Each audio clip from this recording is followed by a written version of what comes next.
Hello, this is Edith Newmeyer, and I am the author of the book, The Mystery of Adam.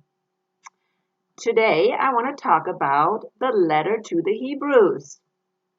So, this is an interesting letter, and I want to talk about the author of the book or the letter to the Hebrews.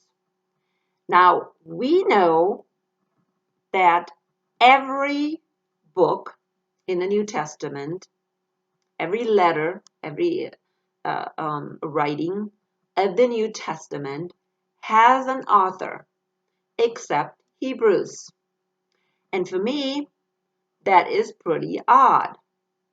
Now, even if we go to the next generation disciples that have written letters, we also know who the authors are. For instance, we know letters by Barnabas, by Clement, by Irenaeus, by who is the one, Polycarp. Okay, we know all these letters. They all mention the author. Every letter mentions the author. Okay, except Hebrews. Now, we are so lucky that Hebrews actually made it into the canon, simply because the author is not mentioned. And the authors of the New Testament were supposed to have really close connection to Jesus. Okay, so they were supposed to be people that had either a primary connection to Jesus, or at least had talked to somebody who had a personal kind of relationship with Jesus. So we see that Luke wrote one of the Gospels, but we know that he got his information from people that actually had contact with Jesus, like Mary and Peter. So all these apostles, or all these people that had letters or Gospels in the New Testament, they all had contact with Jesus. So it is very then obvious that Hebrews should have been somebody like that, somebody who had contact either with Jesus or somebody who knew Jesus. So the author of the Hebrews most likely was known to the early Christians. There's just no doubt about it. However, it's the strangest thing that the author, number one, did not mention him or herself, because we don't know if it was a woman or a man. We just assume it was a man, okay? We assume that it was Paul, but when you do the research, then you come to the conclusion that it was not Paul. But it must have been somebody who was very close to Paul, like maybe a disciple of Paul. So we know that it wasn't Paul because Hebrews was not included in Paul's letters. Now, the canon was arranged by size, but also by authors.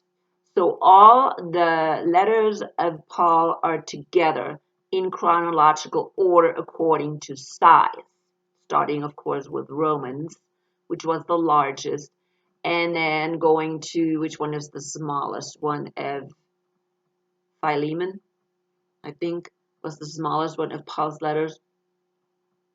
And then, of course, the next one is Hebrews. But therefore, Hebrew is not part of the letters of Paul. So whoever put the canon, the New Testament canon together, knew that the letter was not from Paul. Okay, now it sounds that whoever wrote Paul's letters was well acquainted with Paul's teaching, okay, because many people kind of see parallels of the letter of Hebrew and Paul's teachings, but there is not enough evidence to say that it was actually from Paul. So people believe it was a second generation that wrote the letter, or a disciple actually of Paul. So do we know the disciples of Paul? Of course we do. Okay? And so Timothy cannot be one of these writers because Timothy was mentioned in the letter as brother. So again, which also shows that Timothy could have not, or Paul could have not been the writer, because Paul always refers to Timothy as his son and not as his brother. Okay, so Paul could not have been the writer, according to Timothy being mentioned as brother. So do we know other people that were disciples of Timothy? Okay, well, not Timothy, of Paul. Well, some people were mentioning Apollos, that Apollos could have been it. However, we don't have any evidence that Apollos actually could have wrote the letter. I mean, there is no logical conclusion that he actually wrote the letter. If he would have wrote the letter, why do we not have his authorship? That is something that we really need to look at. That it is very unique that the authorship was not mentioned, especially with somebody like Apollos. He would have definitely wanted to have known people that it was him who wrote it. There was also Clement, that some people thought could have been the author, but when we compare Clement's letters with Hebrews, it is very unlikely that he was the author.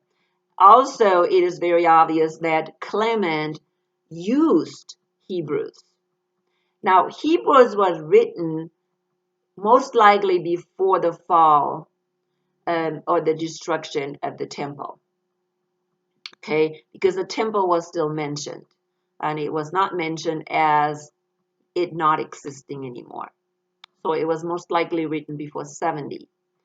Clement's letters were written after 70, and he mentioned or he quotes Hebrews. Okay, so most likely he was not the author of Hebrews. Okay, so all these people that were supposed to be maybe mentioned by early church fathers we now see that they cannot be the authors. Now, later church fathers thought it was Paulinian, okay, that Paul wrote it. But those were later, very later, like for instance, I think St. Augustine thought maybe Paul was writing it, or even later, like Luther thought Paul was writing it. So these were people that were pretty far removed from the original scriptures. So nowadays, though, there are some authors that have looked at Hebrews and have done some research and came to the conclusion that one person that is very likely to have written it, Priscilla, has not been mentioned in the past. So let's see here. I have also, so Timothy is out. So now again, we have landed at Priscilla. So who are these people that have done some remarkable research in telling us that possibly Priscilla was the author? One important guy was a German named Adolf von Harnack. Now I'm going to say it in a German way. He was doing some extensive research and he came to the conclusion that it could have only been Priscilla. Now, in Hebrews, there is a personal pronoun. I believe it's in Hebrews 11:32 mentioned. So it's a pronoun that makes us think it was a male writer. But Hanak believes that it may have been either changed or purposely put there to believe it was a male writer. What if Priscilla would have been open and said, well, I am the writer? Would that maybe have kept this letter been out of the canon? Okay, I really believe so. I believe Priscilla as the author would have been discriminated against from the beginning, and therefore it would have been maybe very likely that the letter of Hebrews would have been lost. And that's what Hanak is also saying, that the reason why the name of the writer was not mentioned was because somebody was trying purposely to hide the author, um, or that somebody did not want other people to know that it was a woman. Okay? So many believe that Priscilla was the author. Next to Adolf Harnack, who made a very strong um, statement that Priscilla was the author. There was another guy called Friedrich Schiele, and I'm reading it in German, Schiele, who also was supporting Harnack's claim. Then there was Victor Murray, and there was another one, H.A. Gordon, that also believed that. And then there was a woman writer, Ruth Hoppin. Okay, Ruth Hoppin just recently made a very strong claim in a book that was actually then withdrawn. Within the first, I don't know, month, the book was actually withdrawn. Wonder why. And there were also other people from our time.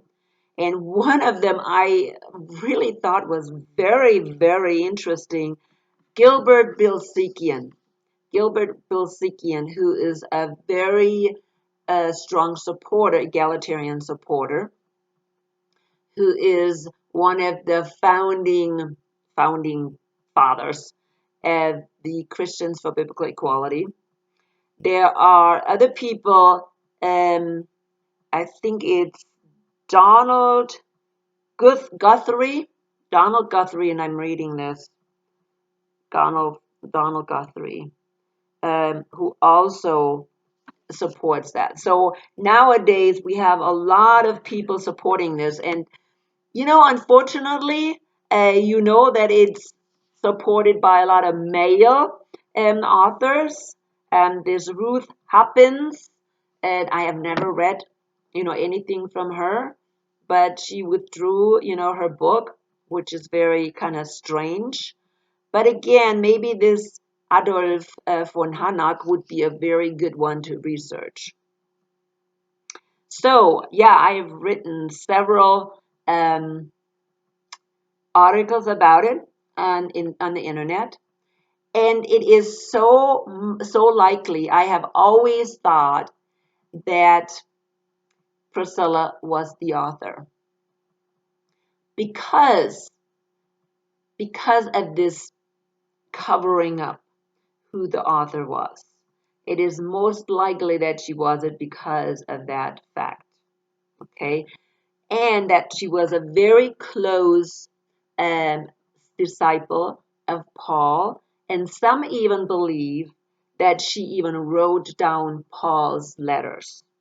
Okay, like when he was in Corinth, and they were actually, part of the church in Corinth, that Paul wrote letters, and that Priscilla may have been actually uh, the writer of the letters.